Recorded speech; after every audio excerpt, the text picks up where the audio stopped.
Happy New Year's Eve and welcome back to another Dodgeball video.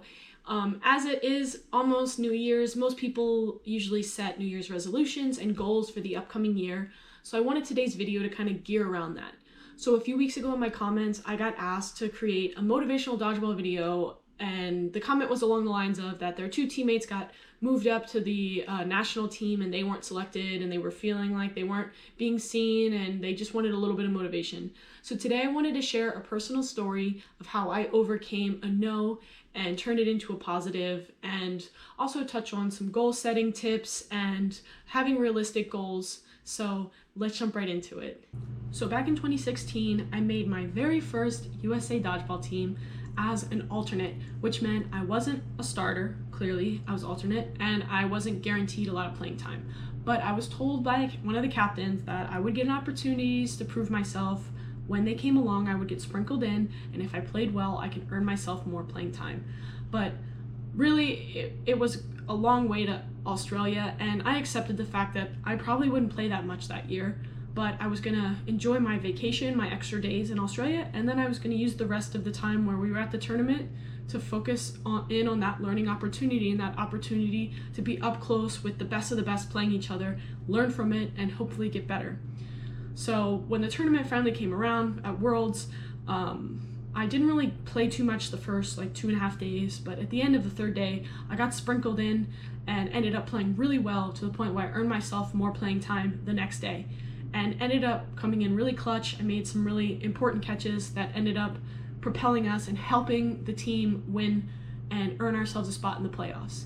And so for the semifinals, I earned myself a starting position. So we ended up losing that semifinal match, but I played well enough, I guess, that they still felt like they wanted me to start in the bronze medal match, and we ended up winning bronze. So came away from my first Worlds with bronze, went from an alternate, earned myself a starting role by the end of the tournament, and it felt amazing, and it only made my goals for 2017 even higher.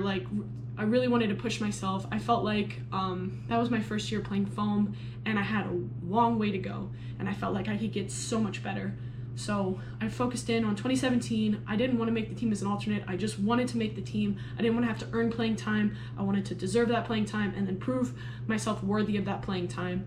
And so I really honed in on foam and focusing on the things I wanted to get better at, which at the time, I really didn't have a good foam throw compared to my no-sting throw.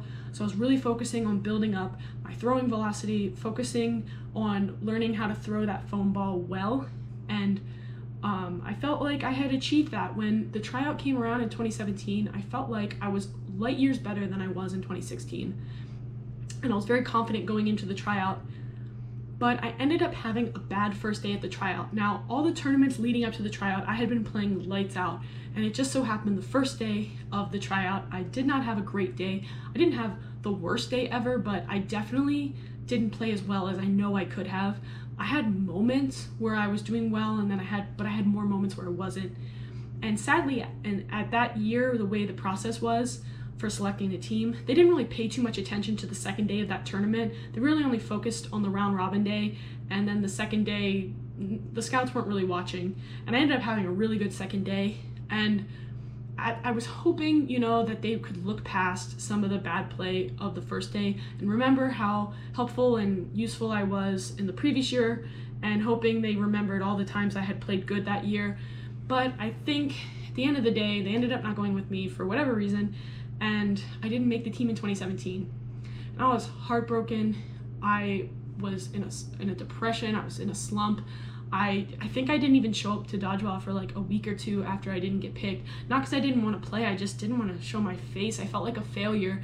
I went from being on the team to not even making it, and it sucked. And I had people telling me, oh, you should have made the team, oh, you got overlooked, or whatever, they made a mistake. But it kind of felt validating, oh, I'm not crazy, I feel like I have continued to improve. But at the same time, it didn't really help the situation. And I realized in that moment that I can only control what I can control.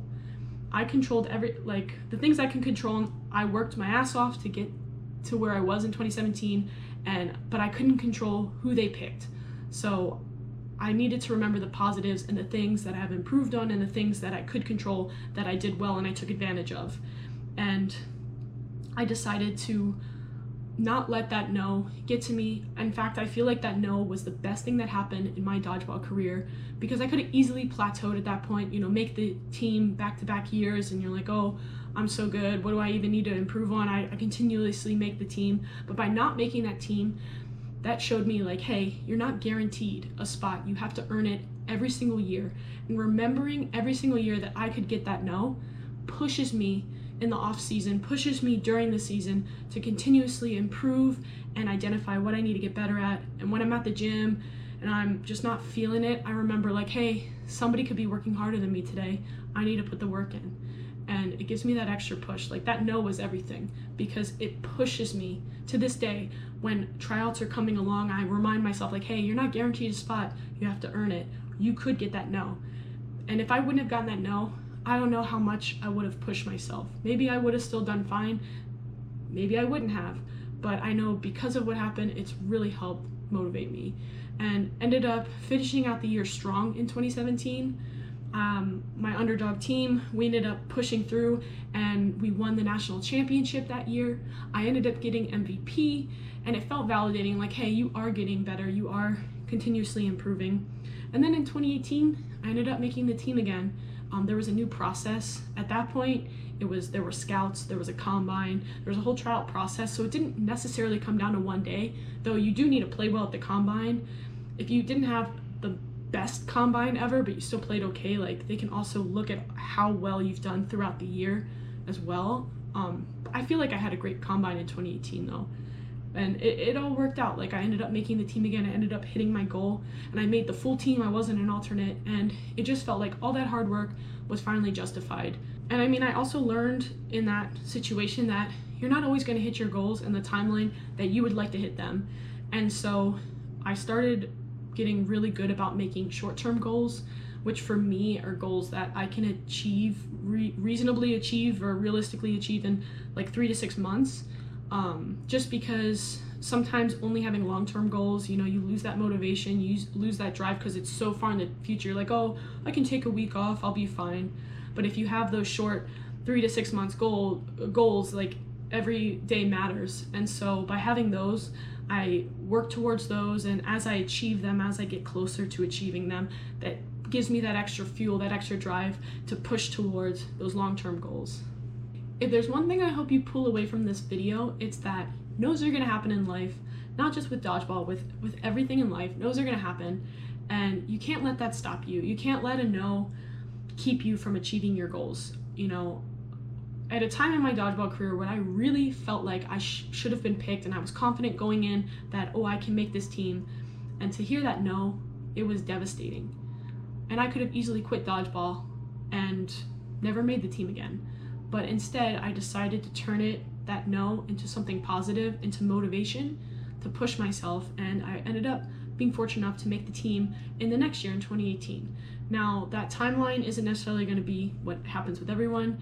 It might take you 2, 3, 4 years to even make the team. You might never make the team, but you're for sure never going to make the team if you don't try. And with the player base growing in dodgeball and the competitive level growing, it's only going to get harder. So really, you need to stay motivated. And do you really want it? If you do really want it, push yourself. When you're thinking about skipping a gym day that you're supposed to do leg day, you hate leg day, oh, I don't feel like going, it's raining, or whatever, just remember, for every time you don't go to the gym, there's a bunch of players on the same, less level, higher level, that want it more, that are showing up to the gym that day. So just remember that, like, there's a difference between being lazy and talking yourself out of it and being hurt or whatever. Like, if you're just being lazy, just remember there's other people that are working harder than you that day to try and achieve the same goal you are. So if you really want it, you really got to push yourself for it. And don't be discouraged if it doesn't happen in the timeline that you want. Keep grinding and keep pushing for your goals. The only way you're ever going to achieve them is if you actually try to achieve them. I hope you found this personal story of mine motivational. And next time you get told no, or next time you don't make your national team, you know that to keep pushing, keep putting in that work, and you might just get that yes in the next year. If you did enjoy this video, please give it a like, subscribe to the channel, helps support me, helps me show up more in the YouTube algorithm so I can keep growing this channel. I just want to bring dodgeball in front of more people's faces, and definitely subscribe because I'm going to have some really awesome content coming in the next coming year, especially now that Dodgeball is starting to come back. I'm able to film more and get some new types of content that I've been waiting until I get access to a Dodgeball gym to be able to film. So stay tuned for that. And of course, drop a comment with any other Dodgeball topics that you'd like me to cover, and I'll see you guys in the new year.